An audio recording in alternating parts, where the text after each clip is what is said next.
The film begins when the Armed Services Committee interviews retired Army officer Theodore Hayes for the position of Secretary of the Navy. The topic being discussed is the limited role of women in the Navy, and Hayes tries to defend this issue.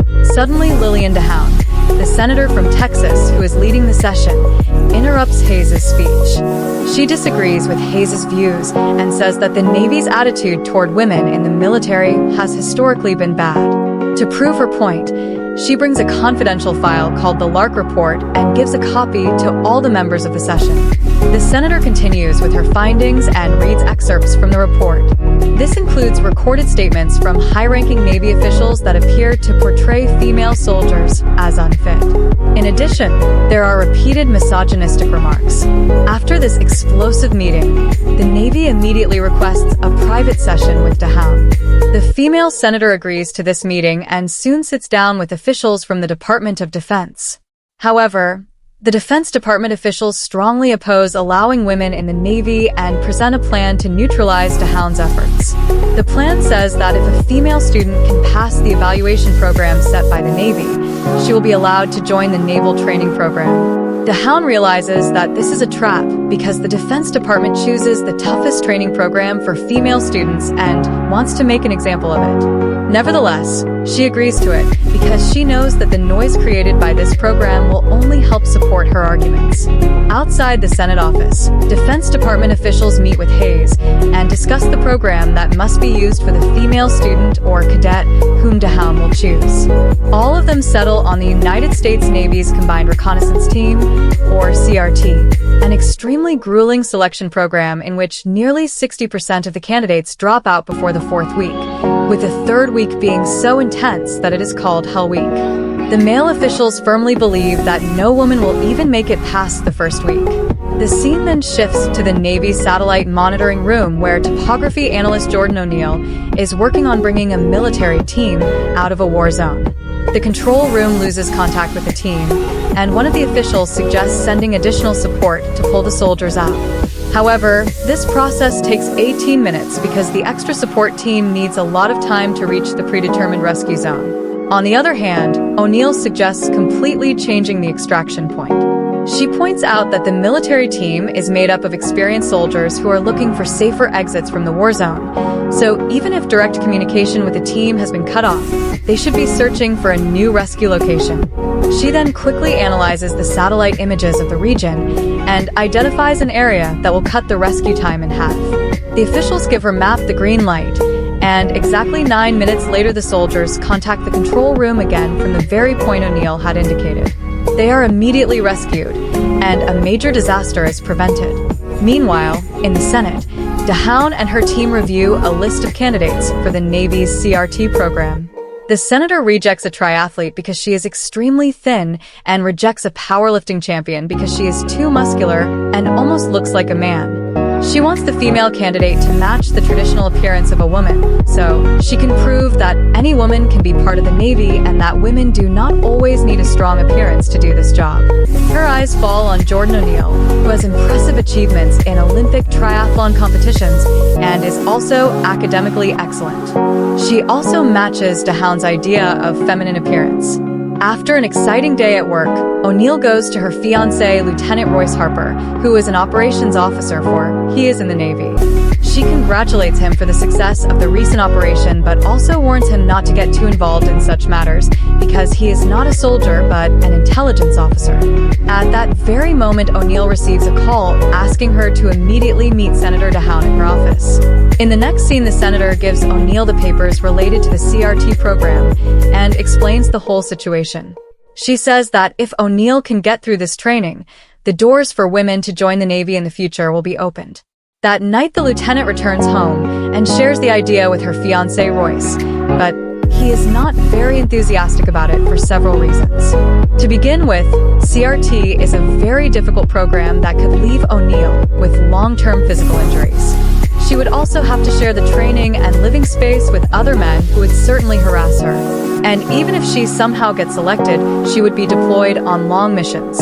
Royce says he might not have the patience to wait for her for such a long time. This hurts O'Neill, who feels that her fiancé is undermining her abilities and their relationship. Now determined to prove everyone wrong, signs up for the CRT program. A few days later, she arrives at the training center, and the commanding officer gives her a separate room away from the dormitory where the male trainees sleep. Soon the news spreads that a woman has enrolled in the program, and the men do not seem happy at all. That night, when O'Neill arrives at the cafeteria for dinner, several men humiliate her with misogynistic remarks. The next day, the training finally begins. The commanding officer once again emphasizes that most soldiers do not make it to the end of the third week. Then, he hands the trainees over to Senior Chief John Gale, who will be their main training supervisor. He is a frightening man and seems to care little about the presence of a woman in the group. While inspecting everyone's uniforms, he reads a poem by D.H.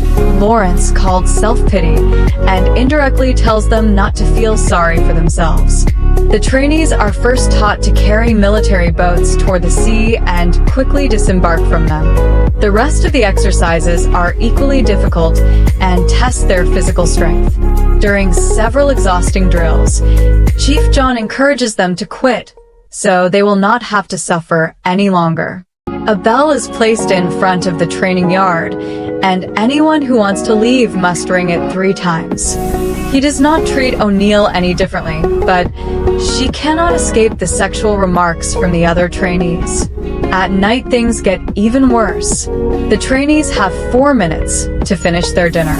Everyone rushes toward the kitchen and must fight tooth and nail to get food. But just when they begin eating, the instructors start shouting for them to return to the training ground. Everyone is forced to throw their food into trash bins and return to training with empty stomachs. This series of extreme routines continues until the next day. Morning turns into night as the soldiers are trained to resist the freezing seawater. Only after that are they medically evaluated and allowed to eat the same food they had thrown into the trash. Complete chaos reigns, but O'Neill secretly puts a piece of bread in her pocket and fills her mouth with the rest of the cold food. After dinner, Chief John orders them to write an essay about why they want to join the Navy, but the test is not so simple. While the tired and hungry soldiers focus on writing, John plays relaxing music to make everyone fall asleep. Those who fall asleep are expelled from the camp. O'Neill eats the bread she had hidden earlier, which helps her stay awake during the test. 15 minutes later, John returns to the room and orders them back to the training field. They must run an obstacle course that includes staying safe from direct fire. O'Neill is informed that she will be given a platform to help her jump over several obstacles, but she objects because she wants to be treated exactly like everyone else. However, her complaints are rejected because the Army rulebook states that the height of obstacles for female trainees must be lower than for male counterparts. During the course, John sees that O'Neill refuses to use the platforms and instead crosses the obstacles like everyone else. At the wall climbing obstacle, she helps her teammates and lets them climb over her back. Despite doing everything she can to work as part of a united team, her teammates do not pull her up the wall. It is clear that they still hate the idea that a woman is allowed to participate in a traditionally male environment. Meanwhile, the 20-hour-a-day training begins to break the physical and mental strength of several soldiers. More and more trainees leave the camp, but surprisingly, O'Neill still remains. However, she has not yet accepted the fact that she was given a platform to make the obstacle course easier for her. So she tries to talk to the commanding officer and asks to be treated equally in all conditions. But the officer also makes sexual remarks toward her, clearly showing that he does not like the idea of having a woman in the camp. Because of the way she is treated, O'Neill goes to a barbershop and cuts her hair short, abandoning her feminine appearance. Then she goes to her room, which is separate from the male soldiers, packs all her belongings, and decides to move into the common hall, where all the male soldiers sleep. Most of the men in the room have a problem with O'Neill's presence, especially when they notice that she has brought sanitary pads with her. Even Chief John, he is displeased with O'Neill's approach. The scene returns to Hayes, who has now been selected as the Secretary of the Navy. He and the other men in the Department of Defense are not very happy with the news that O'Neill has survived 3 weeks in the camp. Even though this experiment was supposed to remain secret, O'Neill's achievements have somehow appeared in the news. Since people do not know her real name, they call her G.I. Jane. Back at the training center, everything has become more intense, but G.I. Jane continues. In fact, she trains even harder to prove that all the sexist men are wrong.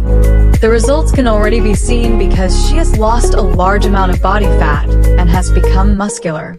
Meanwhile, journalists are eager to get a news piece about G.I. Jane, the tough woman who is enduring the harsh training of the Navy. One day, while O'Neill is taking a shower alone, Chief John appears with a piece of news. The senior member of O'Neill's team has been hospitalized due to a broken leg, and this causes O'Neill, as the most experienced member of the unit, to take leadership of the team. Elsewhere, officials from the Department of Defense, including Secretary Hayes, are not pleased with how O'Neill has managed to survive Hell Week, but they still hope that she will leave the camp after SEER training. SEER stands for survival, evasion, resistance, and escape.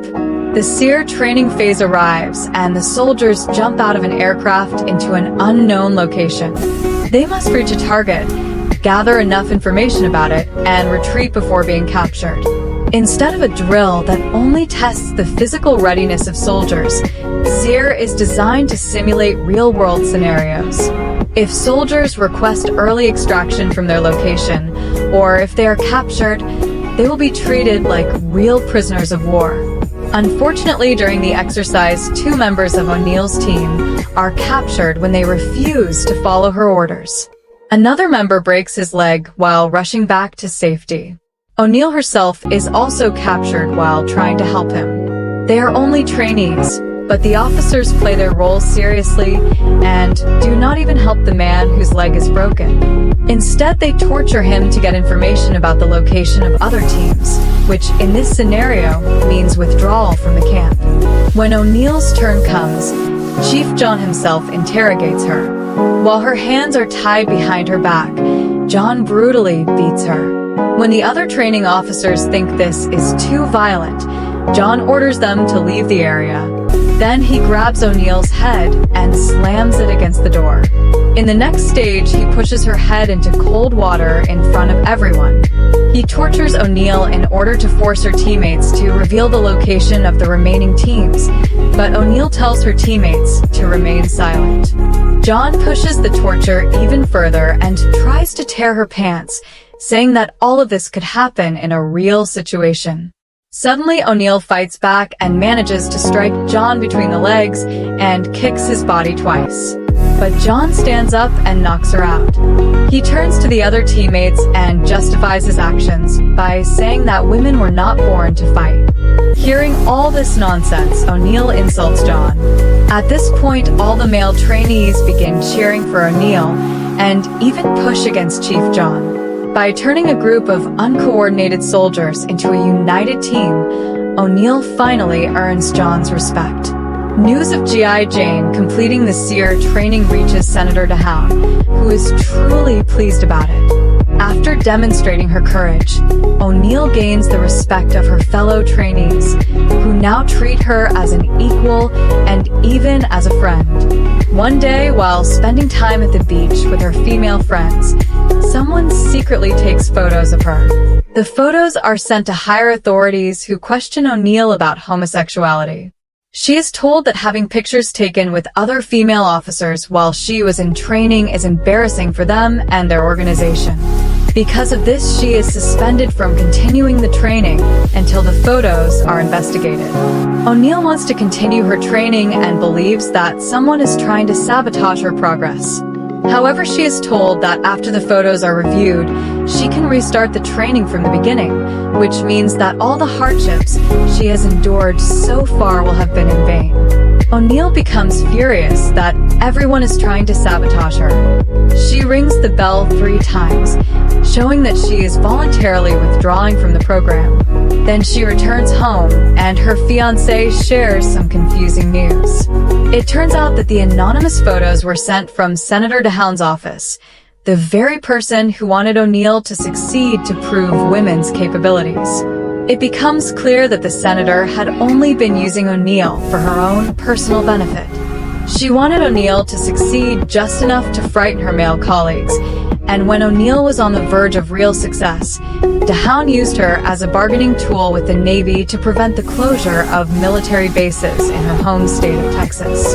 Even when O'Neill confronts the senator about this, the wicked woman first pretends she knows nothing. But later she admits it and accepts that she used O'Neill to gain political favor. After hearing all this straight from the devil's mouth, O'Neill threatens to expose her. She says she is not afraid to speak to the press about how the senator used a woman to advance her own career. After that, O'Neill returns to her training, where everyone warmly welcomes her back. Now the final phase of training arrives.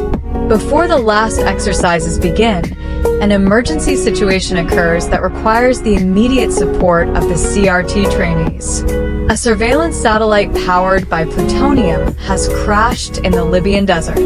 A team of Army Rangers is sent to recover the plutonium, but their extraction plan fails, and now the trainees are deployed to assist the Rangers in the evacuation mission. During the mission, O'Neill is about to attract the attention of a Libyan soldier, so John shoots the soldier to save her, which exposes their cover.